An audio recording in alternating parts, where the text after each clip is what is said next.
Si la garra del odio me araña, el dolor no te deja seguir. Este canto nos teje la cuerda que nos puede ayudar a seguir.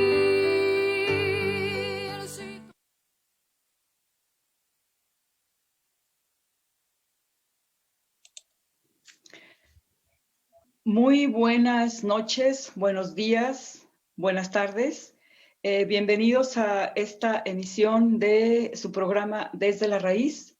El día de hoy, pues, tenemos el gusto de recibir ya de manera permanente y como cotitular de este programa junto con nuestro querido compañero Ricardo Sayavedra al periodista boliviano Fernando Valdivia, que estará ya con nosotros a partir de hoy, de fijo, cada sábado a partir de las 9 de la noche, hora de México.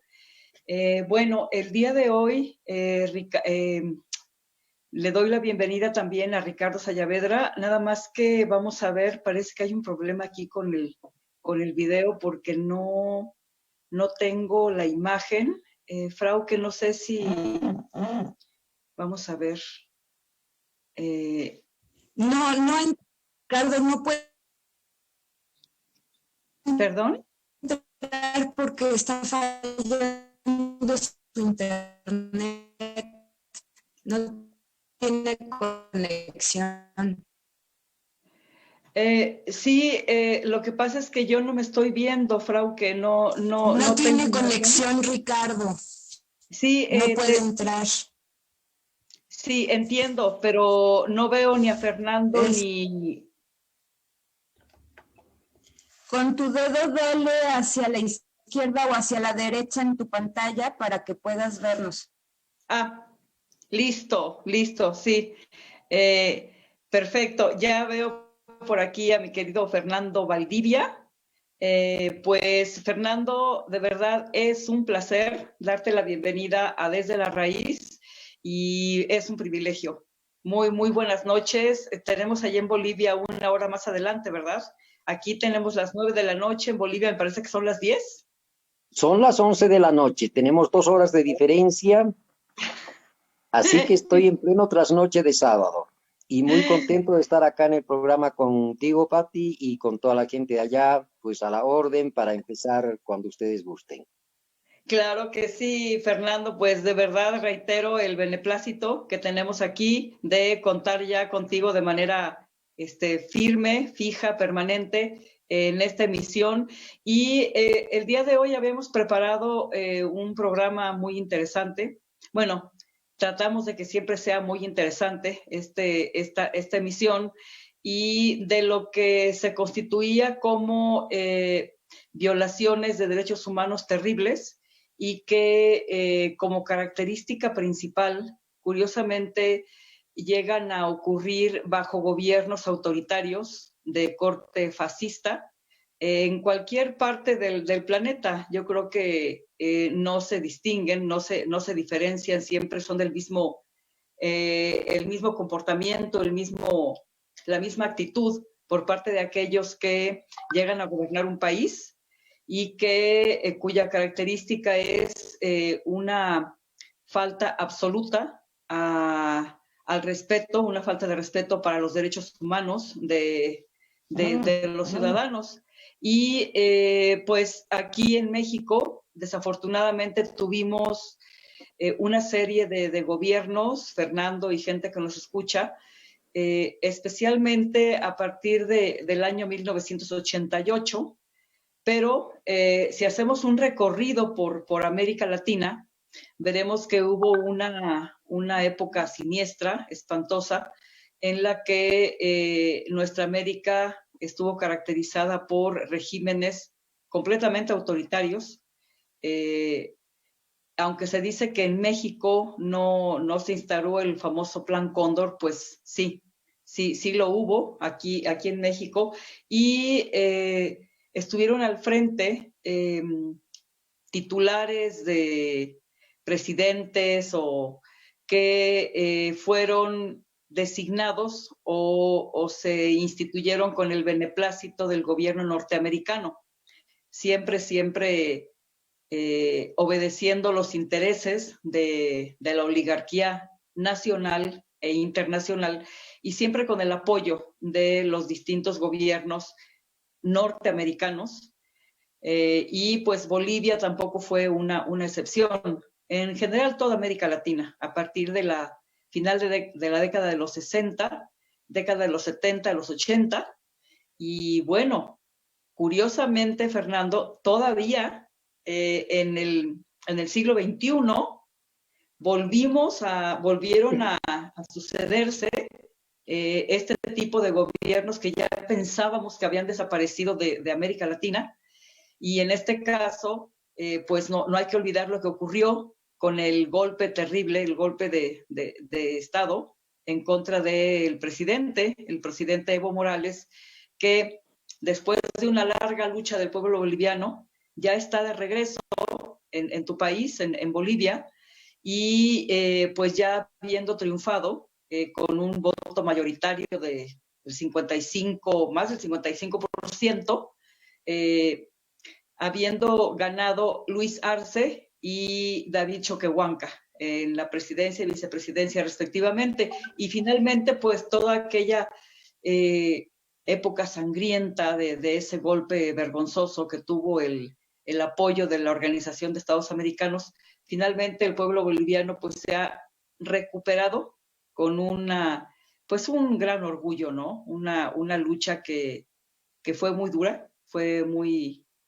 pues, terrible, que enfrentó a esta dictadura detrás de la cual está el gobierno norteamericano, y finalmente ahora está ya habiendo tomado posesión el compañero Lucio Arce, que por supuesto fue ministro de Economía del presidente Evo Morales, ¿no? El destituido presidente Evo Morales. Así que pues vamos a abundar en esto, Fernando, qué características, qué va a suceder ahora en Bolivia y qué fue lo que se dejó atrás. Adelante, Fernando. Bueno, Patricia, en realidad me temo que dejar atrás es algo demasiado optimista, en la medida en que, como tú bien señalabas, en América Latina se han venido sucediendo una serie de regímenes que no han vacilado en utilizar el garrote para poder reprimir a nuestros pueblos. Debemos señalar al respecto que la historia nos enseña, por lo menos en el caso boliviano, que la Operación Cóndor fue en realidad la concreción de una serie de acuerdos en materia de represión que databan de mucho tiempo antes, ¿no? Es decir, que nosotros hicimos un rastreo y encontramos ya los primeros vestigios de este tipo de acuerdos en la famosa Junta Interamericana de Defensa propiciada por Estados Unidos, y que tenía inicialmente la finalidad de defender a nuestros países de cualquier intromisión extranjera, entendiéndola a esta como una intervención que pudiera venir de otros continentes. Y ya ves el caso de la invasión inglesa a las Malvinas argentinas, no produjo ninguna activación de ese tratado y por el contrario, Estados Unidos apoyó aquella invasión. Es decir, lo que quiero decir con esto, que Estados Unidos en realidad lo que hace es defender un sistema capitalista que se beneficia de los ingentes recursos naturales de nuestros países para beneficio propio y de sus transnacionales. Esta es la raíz, en realidad, de todo el espectro represivo que va a utilizar el imperialismo, que lo ha utilizado ya y que seguramente lo va a volver a utilizar cuando las condiciones le sean propicias. En el caso boliviano, efectivamente acabamos de superar una negra noche de casi un año de duración con una dictadura que fue impuesta con beneplácito de Estados Unidos y con la digitación de la Organización de Estados Americanos, aquella colonia, Ministerio de Colonias que denominaba el Che, y además la complacencia y la complicidad de gobiernos autoritarios como el caso de Brasil.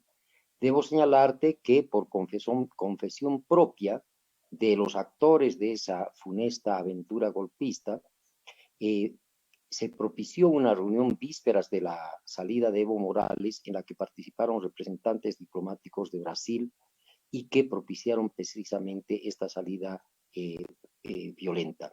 Entonces, lo que podemos señalar ahí es que la represión va a volver a actuar así tan pronto como ellos puedan hacerlo y tan pronto cuando las condiciones les sean favorables. En este momento, obviamente, la victoria contundente en el plano electoral del pueblo boliviano deslegitima cualquier intervención de esa naturaleza, pero solamente la posterga, ¿no? Ellos están agazapados y han empezado a conspirar desde el mismo momento en que se enteraron del resultado electoral.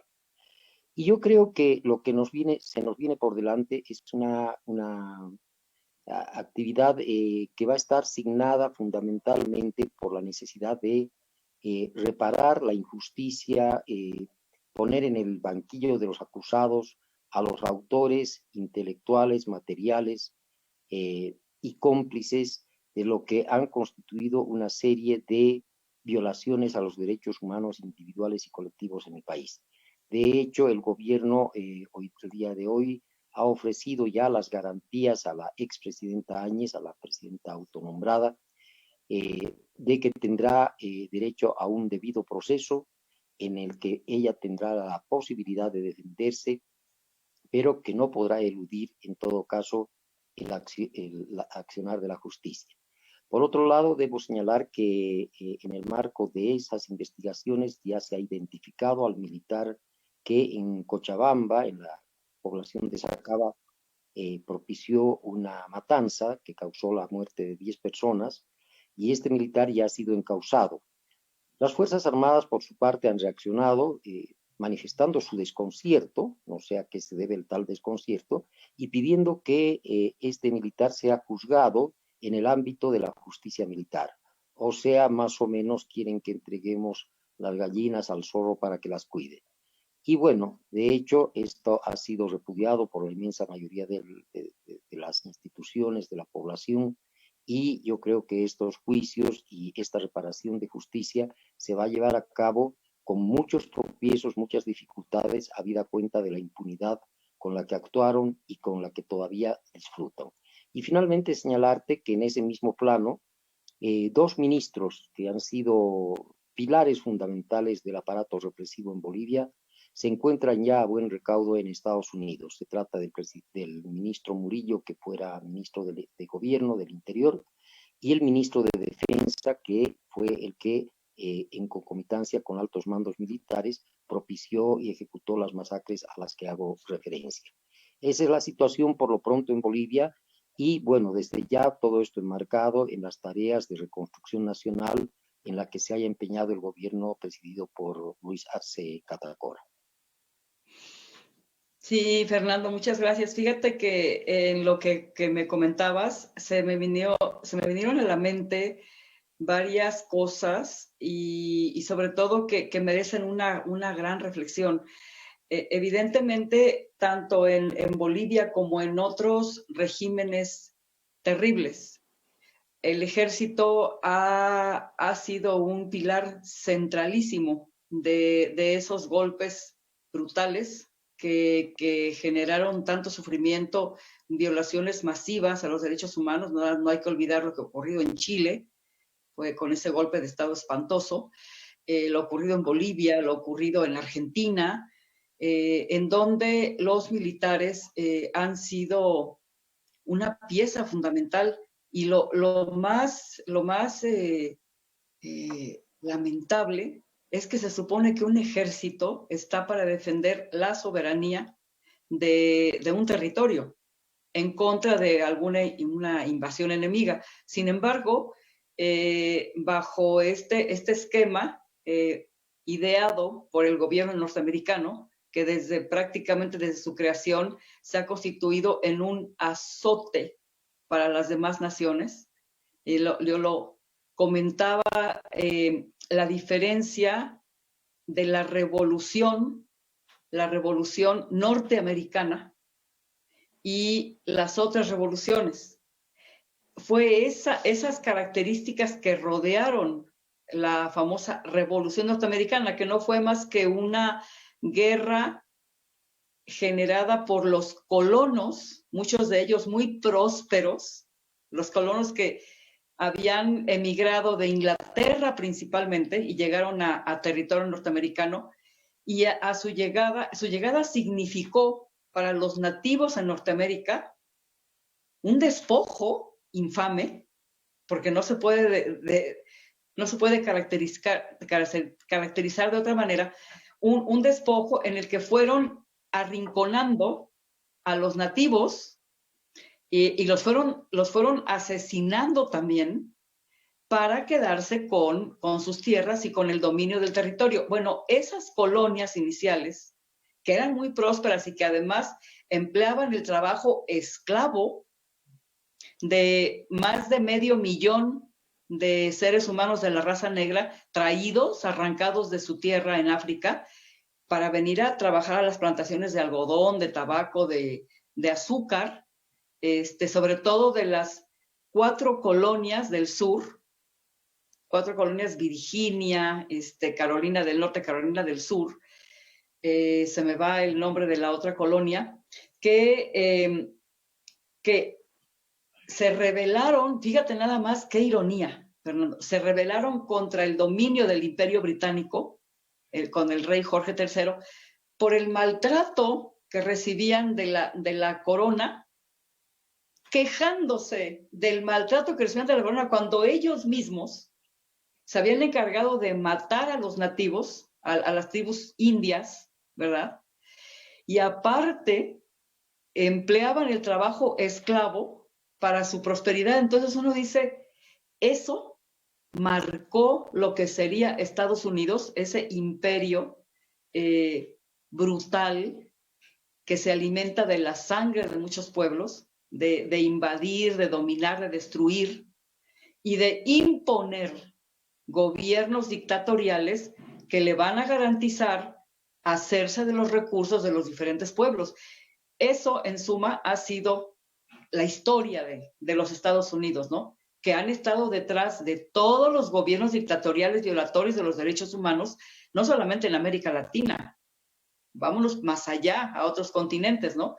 Y las características que han tenido estos gobiernos, ¿no? Pero fíjate nada más, y cuando hablamos de revoluciones, hablamos de otro tipo de revoluciones que hubo en el mundo. Tenemos la Revolución Francesa, completamente distinta en motivaciones de la norteamericana, porque la francesa estaba enfrentándose, era el pueblo empobrecido que se enfrentaba a una monarquía corrupta hasta la médula, que los había dejado prácticamente, muertos de hambre. Estamos hablando de todo el pueblo francés que estaba en condiciones de sobrevivencia y de un sufrimiento espantoso, ¿no? Pero fíjate la diferencia, ¿no?, de las revoluciones, la francesa y la norteamericana. La francesa, que tenía el lema de libertad, fraternidad y hermandad. Esa era la francesa. Y luego la norteamericana, que lo único que les molestaba era que tenían que pagar muchos impuestos a la metrópoli sin que a ellos se les tomara en cuenta para la determinación de cuánto tenían que pagar, etcétera, ¿no?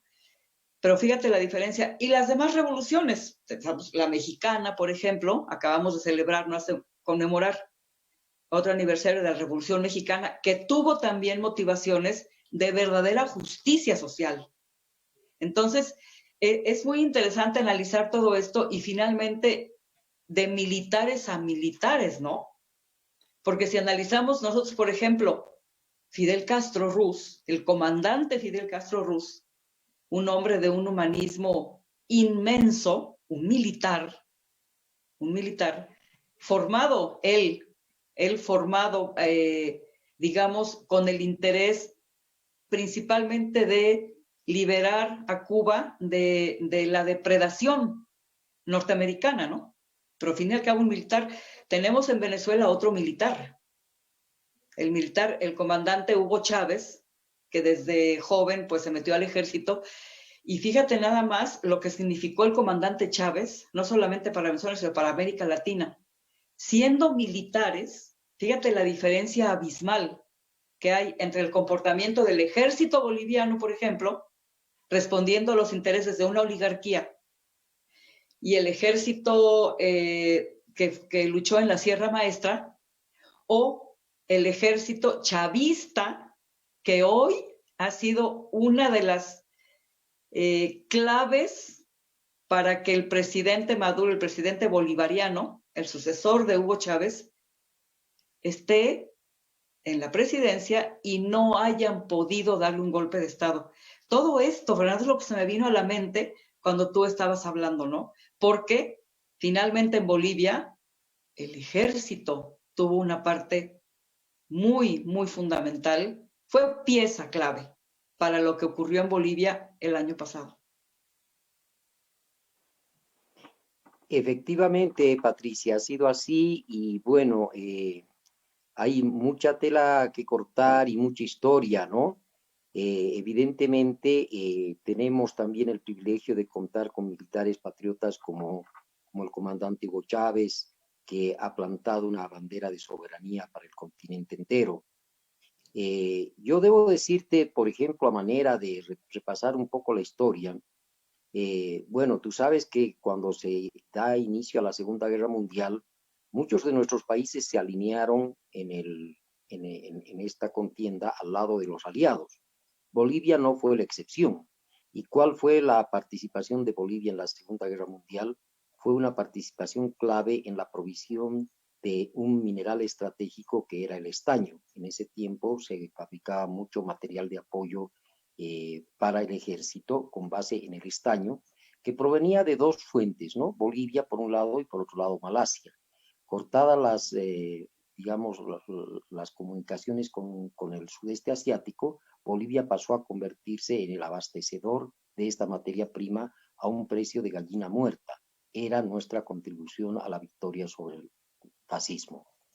Cuando terminó la contienda, teníamos como presidente a un militar patriota llamado Gualberto Villarroel.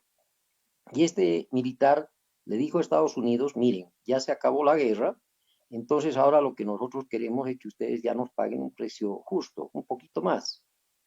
Inmediatamente apareció una campaña difamatoria señalando que Gualberto Villarroel en realidad era un agente nazi. Y al cabo de unos cuantos meses terminó no solamente destituido, sino colgado en un farol en la plaza principal de La Paz.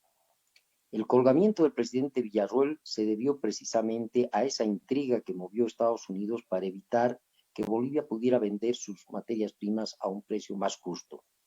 Fíjate de dónde vienen ya esas intervenciones norteamericanas que luego se van perfeccionando a través del tiempo con la instalación de la famosa Escuela de las Américas, donde Estados Unidos va formando a los militares latinoamericanos al molde de los intereses de ellos y bajo sus ideologías. La doctrina de seguridad nacional pasa a ser una doctrina que es apropiada por los militares de todos nuestros países y que por lo tanto actúan en consonancia de lo que les dicen sus amos norteamericanos. Esa es la explicación por la cual incluso en la metodología, en el uso de la tortura, en el uso de la desaparición de los militantes revolucionarios, en el uso de la persecución, las escuchas, las espías, etcétera, son similares en todo el continente, porque son hechura de, digamos, la tecnología militar norteamericana que a través de esta Escuela de las Américas ha impuesto su impronta en la mentalidad del militar latinoamericano. Reitero, felizmente han habido excepciones como las que tú señalabas que han salvado el honor el escaso honor que todavía les queda a nuestras Fuerzas Armadas en América Latina, porque estas por lo general siempre se han alineado al lado de los intereses de quienes los han formado. Definitivamente. Sí, es una diferencia abismal. Y se me viene a la mente también lo que acaba de ocurrir con el general Salvador Cienfuegos, un exsecretario de la Defensa Nacional involucrado no solamente en cuestiones de narcotráfico, una una vinculación directa con los líderes de los cárteles de narcotráfico en México y que han sido administrados, fíjate nada más, por la DEA. La agencia que supuestamente combate a los cárteles. No me quiero desviar en lo que es la DEA realmente, porque su propio nombre, Drug Enforcement Administration, te está diciendo es la administración de las drogas. La administración de las drogas. Pero bueno, no me quiero desviar. Me regreso al caso Salvador Cienfuegos. Un militar cuya detención, fíjate, cuyos motivos, o sea, los motivos que estuvieron detrás de la detención, los motivos que argumentó el gobierno norteamericano, la fiscalía, fue sus nexos con los cárteles de la droga, pero Estados Unidos no dijo ni pío por lo que había significado la gestión de Cienfuegos en cuanto a brutales violaciones de derechos humanos en México durante cuando estuvo al frente de la Secretaría en tiempos de Enrique Peña Nieto. Y es que él era el jefe del ejército cuando ocurre lo de Ayotzinapa, la desaparición de 43 estudiantes y la muerte de otros estudiantes además y demás personas en aquella terrible noche, una noche verdaderamente funesta que continúa impune y que manchó, si es que se podía manchar todavía más, esa negrérrima administración de Enrique Peña Nieto. Estados Unidos no detiene a Cienfuegos por esas violaciones brutales a los derechos humanos, porque ocurrieron no solamente eso, ocurrieron masacres en las que estuvo involucrado el ejército, pero a Estados Unidos eso no le importa. O sea, en la agenda norteamericana no existe, casos en los que a ellos les preocupe que se violen los derechos humanos por parte de militares, por lo que tú acabas de decir, porque ellos entrenan a los militares en escuelas como la horrible Escuela de las Américas y copias que existen en otros territorios. Ahí tienes Colombia, por supuesto, ¿no? Y durante los espantosos gobiernos colocados ahí por el Imperio norteamericano, el comportamiento de los ejércitos ha sido el de no defender la soberanía del territorio. No, está en directamente declarar una guerra contra la sociedad, específicamente contra luchadores sociales que lideran movimientos de emancipación. Entonces sí, hay un comportamiento completamente diametral. Si nosotros analizamos el comportamiento de Fidel Castro, el enorme grado de humanismo de ese gigante, cuyo aniversario, por supuesto, el 25 de noviembre, luctuoso, acaba de ocurrir, ¿no? El aniversario luctuoso del comandante Castro, que es una figura señera en América Latina y en el mundo. Pero fíjate, y analizando el comportamiento de los militares en la Sierra Maestra, no, es una cosa diametralmente opuesta, ¿no? Entonces, sí, lo que tú decías y lo que pretendía, ¿te acuerdas? Lo que pretendía Trump cuando le ofrece a Mesa el apoyo completo en una segunda vuelta, pero que le garantizara que iba a haber una base militar justamente cercana al aeropuerto internacional, precisamente para todo este manejo, no solamente de un comando que iría a defender los intereses del imperio, sino también con involucramiento de la cuestión de las drogas. Fernando, es una cosa muy, muy grave, ¿no? Efectivamente, Patricia, mira, es tan grave que yo te comento una historia reciente de hace unas décadas. A finales de la década de los 80 se descubre en Bolivia un gigantesco laboratorio de cocaína, ubicado en una serranía que se conoce con el nombre de Huanchaca, un parque nacional. Y este laboratorio, cuando digo gigantesco, era un laboratorio que contaba con pistas de aterrizaje, lugares de alojamiento para personas, etcétera. Es decir, no era algo improvisado, era algo que había sido planificado en su momento con todas las de ley. Cuando se descubre de manera accidental, porque un científico boliviano recorría la zona y es asesinado, y era un científico de renombre, entonces inmediatamente se busca el apoyo y la intervención de la DEA, que en ese entonces trabajaba en Bolivia, y sospechosamente los helicópteros de la DEA tardan 3 días, o sea, 72 horas, en despegar de una base militar que estaba a escasos 150 kilómetros de ese lugar. Posteriormente, cuando ya llega el ejército, en fin, hay una intervención policial con el apoyo de la misma DEA, obviamente no se encuentra absolutamente a nadie en ese famoso campamento de fabricación de cocaína y todo queda en una nebulosa, pero era tan grande el negocio, es decir, te estoy hablando de un mega laboratorio, ¿no? Que el gobierno boliviano decide, sobre todo el Parlamento, decide llevar adelante una investigación al respecto. Y esta investigación la lidera un diputado de apellido Salazar, que cuando termina de hacer todas las investigaciones, llega a Santa Cruz, una ciudad oriental en Bolivia, completamente desencajado, pálido y muy nervioso, y dice, miren, lo que acabo de averiguar es algo terrible, es algo verdaderamente increíble, y temo por mi vida.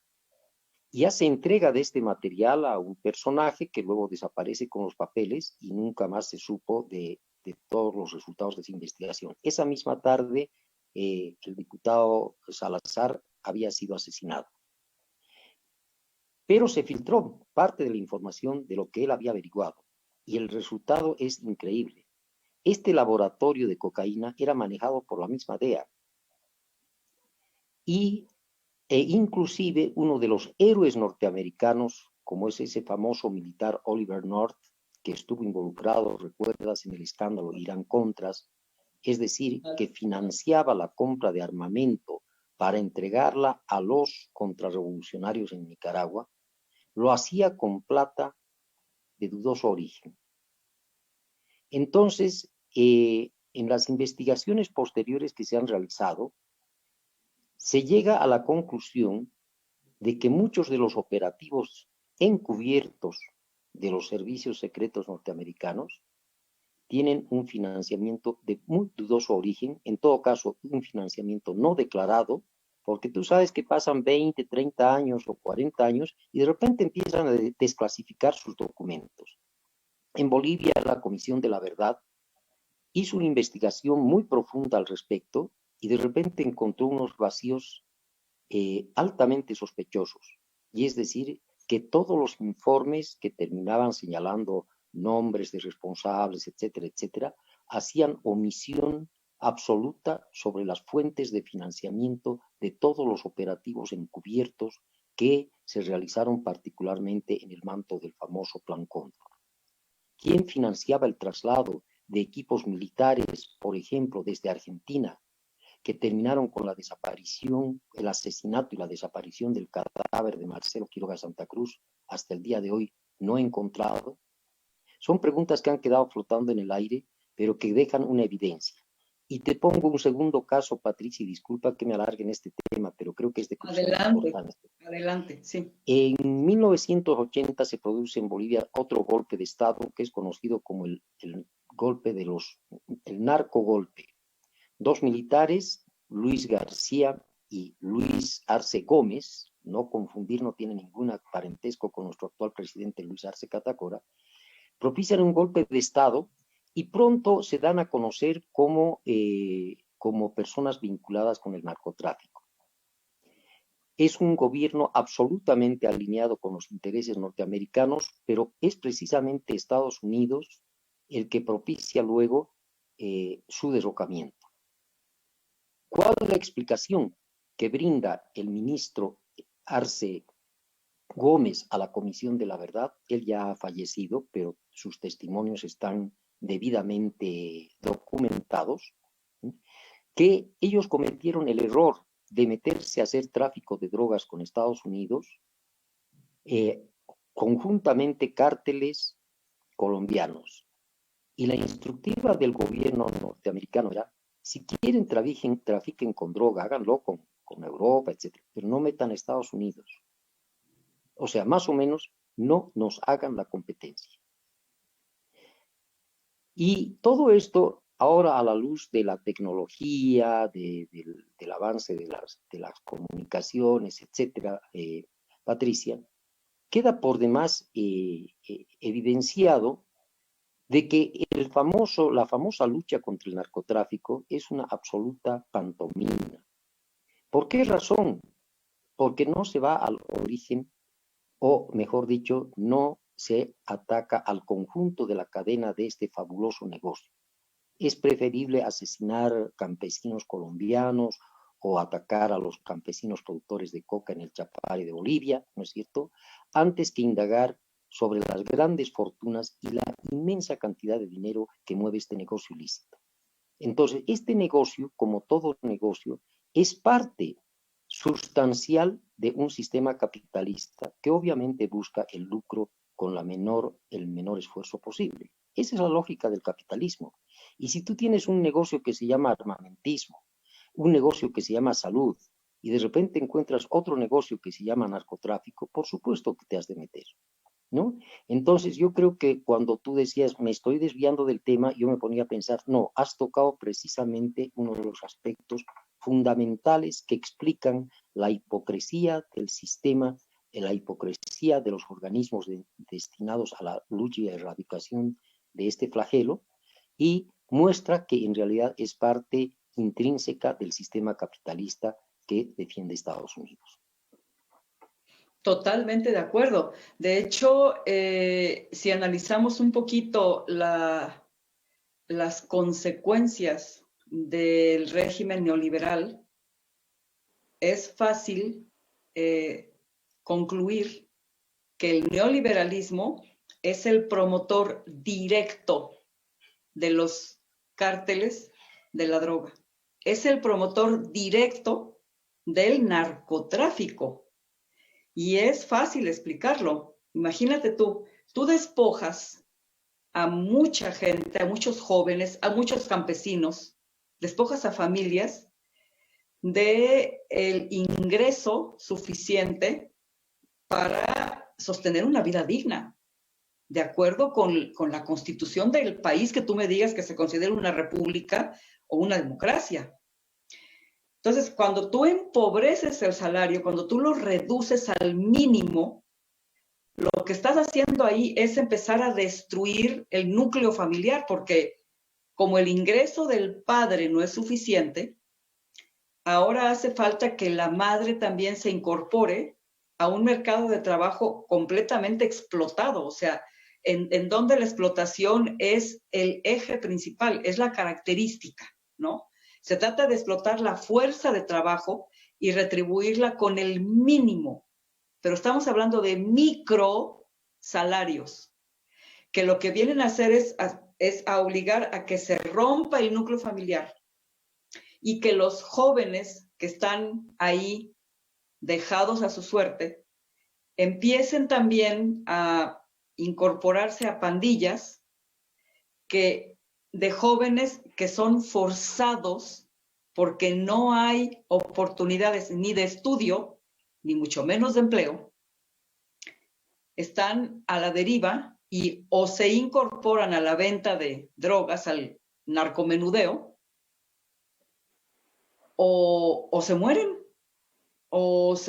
en la calle, en la indigencia. Entonces, el neoliberalismo con su fórmula brutal, mortífera, altamente depredadora, lo que hace es eso, darle carne de cañón a los cárteles cientos de jóvenes, miles de jóvenes, de campesinos. Fíjate nada más lo que han hecho con el campo, no solamente el campo mexicano, el campo latinoamericano.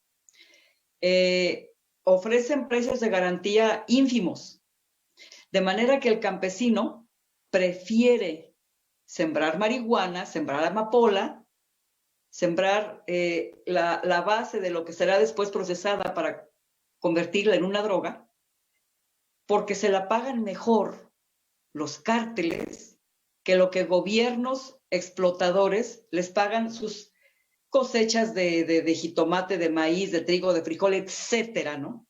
Entonces, estamos hablando de un régimen criminal, el neoliberal, que tiene como corolario mortífero la proliferación de la actividad del narcotráfico, y entonces a los que castigan, como tú decías, es a los pobres campesinos y jóvenes que no les quedó de otra, ¿verdad? Porque hay que llevar el sustento a la familia, porque hay que sobrevivir. Y si para sobrevivir tú tienes que vender drogas, las vas a vender porque el ser humano sobrevive a costa de lo que sea. Y ese a costa de lo que sea es a lo que nos ha orillado el neoliberalismo, no solamente en América Latina, estamos hablando del mundo.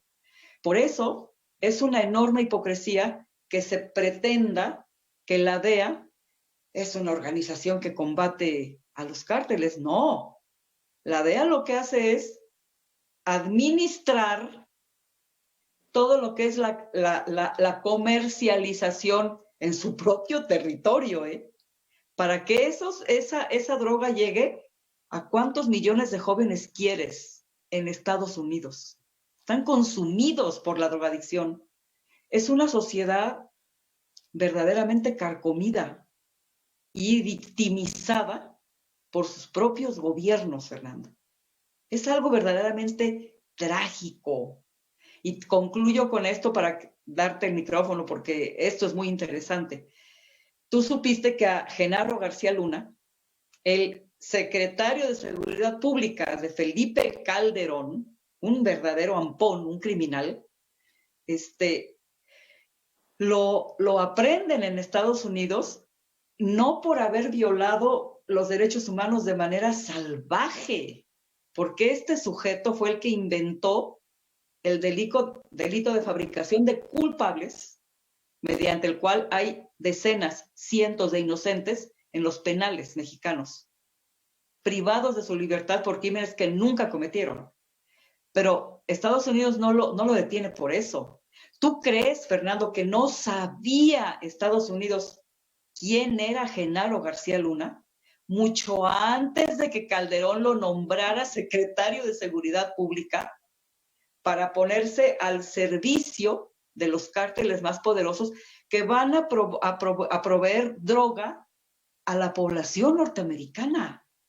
Fíjate el nivel de hipocresía de ese gobierno que se las da de muy, ¿qué te diré? De tener un sistema de justicia perfecto. No, es corrompidísimo el sistema de justicia norteamericano, Claro, es más aún, Patricia, es el uso también de la droga como un instrumento de dominación, ¿no? Hacia el interior de su propio país. Mira, Sí. tú recordarás al final de la década del 60, había un vigorosísimo movimiento negro en Estados Unidos con líderes sumamente esclarecidos, Angela Davis, Malcolm X, etcétera, ¿no? Y cómo destruyen todo este movimiento tan poderoso que se empezaba a gestar dentro de Estados Unidos. Con la droga, empiezan a introducir en las escuelas de los negros la droga para que esa población empezara a, digámoslo así, a desistir de sus demandas, de su organización, de su lucha y sucumbir ante la droga. Entonces, efectivamente es un sistema perverso, ¿no? Que no va a vacilar en ningún tipo de reparo para poder alcanzar sus fines. Yo ayer hacía un comentario, por ejemplo, de esto último que nos deja anonadados, ¿no? El asesinato de un científico en Irán.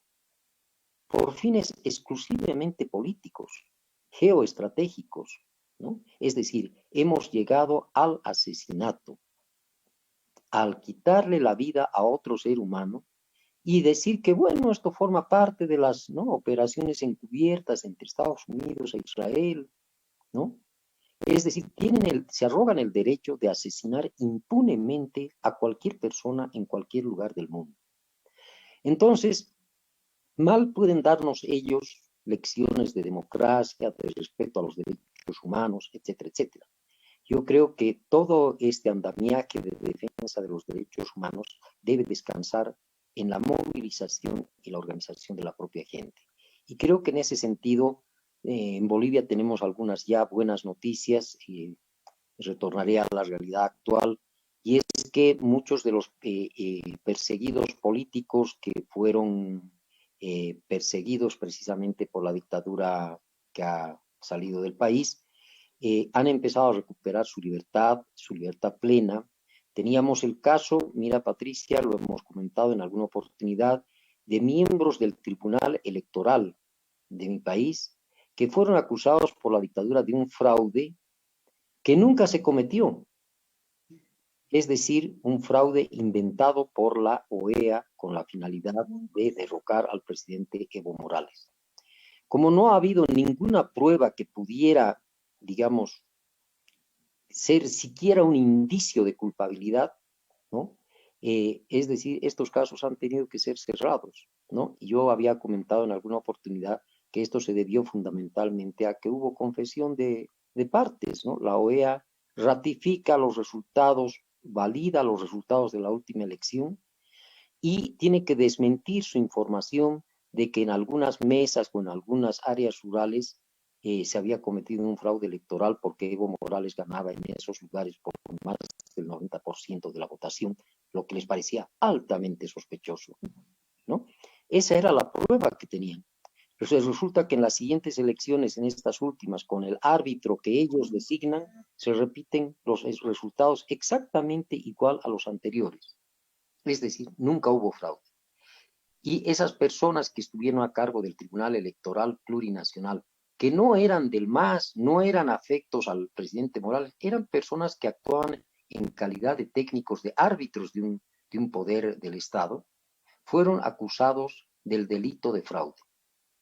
Hoy en día han recuperado su libertad, se han suspendido todos los procesos que habían contra ellos por falta de pruebas y de indicios, y bueno, por lo menos esto ya es una señal de que vamos recuperando paulatinamente nuestras libertades democráticas, pero además en el marco del cumplimiento de la ley, como lo manda la Constitución Política del Estado. Sí, es una... De verdad, la trascendencia de lo que ocurrió en Bolivia es enorme, no solamente al interior de ese hermano país, sino hacia afuera, porque ahora con toda la facilidad con la que nos enteramos de lo que ocurre, muy a pesar de los que orquestan este tipo de infamias, muy a pesar de ellos, ya los ciudadanos nos enteramos de lo que está pasando en Bolivia, nos enteramos de lo que va a pasar en Venezuela el próximo domingo 6 de diciembre, que es súper trascendental, es inmensamente trascendental. Y nos enteramos también, Fernando, por supuesto, tenemos ya 5 minutos, tenemos que ir cerrando el programa, pero no quiero dejar de mencionar que el día de ayer, Fernando, fue detenido en el aeropuerto el expresidente Manuel Zelaya Rosales, bajo una práctica muy socorrida por las oligarquías apoyadas por el gobierno norteamericano, porque no hay que olvidar que Hillary Clinton, entonces secretaria de Estado, estuvo detrás, directamente involucrada en el golpe de Estado contra Manuel Zelaya, por el crimen, ¿sí? El crimen de haberse, digamos, de haber querido caminar junto con la Venezuela bolivariana, junto con Bolivia, o sea, en ese mismo grupo de países de gobiernos progresistas. Ese fue el crimen que cometió el presidente Manuel Zelaya. Y el día de ahora, parece que hubo un problema con Fernando, no sé si se haya desconectado, Pero bueno, lo que ocurrió con Manuel Zelaya es que venía hacia México para participar en un seminario organizado por el Partido del Trabajo aquí en México, y resulta que le siembran, le ponen una maleta que contenía $18,000 y con ese pretexto lo detienen. Entonces, el presidente Zelaya ha venido liderando el Partido Libre, ¿sí? Libertad y Renacimiento, me parece, en Bolivia, y toda esta gran actividad política que ha venido desempeñando el presidente Zelaya, pues no se la perdonan, y mucho menos que México y Honduras empiecen de alguna manera a vincularse políticamente con esta invitación que le mandan al presidente Manuel Zelaya, el Partido del Trabajo, para que acuda a un seminario de ese partido. Bueno, el presidente Zelaya está todavía detenido, no sabemos exactamente qué va a suceder, pero es algo gravísimo, muy, muy grave. Y bueno, sucedió algo con el compañero Fernando Valdivia, es el problema que tenemos con el Internet, y yo quiero pues dejar asentado aquí que estaremos nosotros comentando principalmente el próximo domingo y el próximo sábado, previo a este proceso importantísimo en Venezuela, en que se va a renovar la Asamblea Nacional, y esperemos que finalmente esa asamblea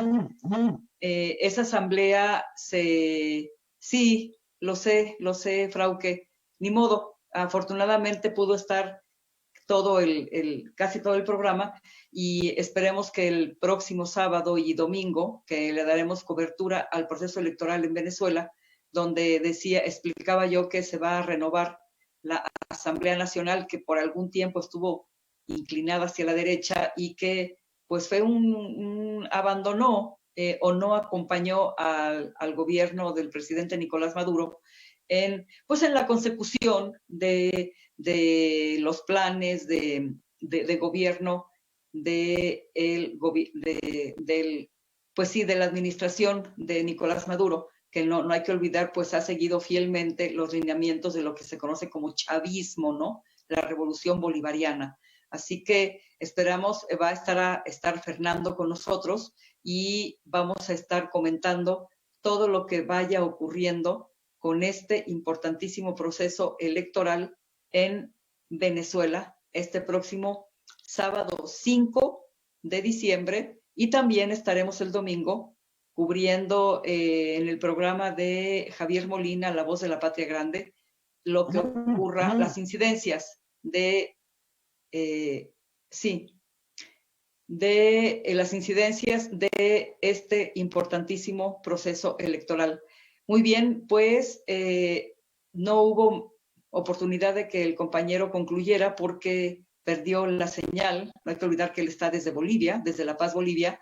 Y bueno, esperamos que nos sintonicen el próximo sábado a partir de las 9 de la noche, donde estaremos principalmente hablando de lo que ha venido ocurriendo y seguirá ocurriendo en Venezuela, y que tiene un impacto no solamente latinoamericano, sino mundial. Muy, muy buenas noches.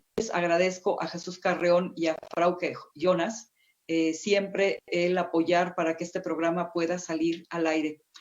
Un abrazo para todos, un saludo a los colegas de CONAICOP, y hasta la próxima. Muy, muy buenas noches.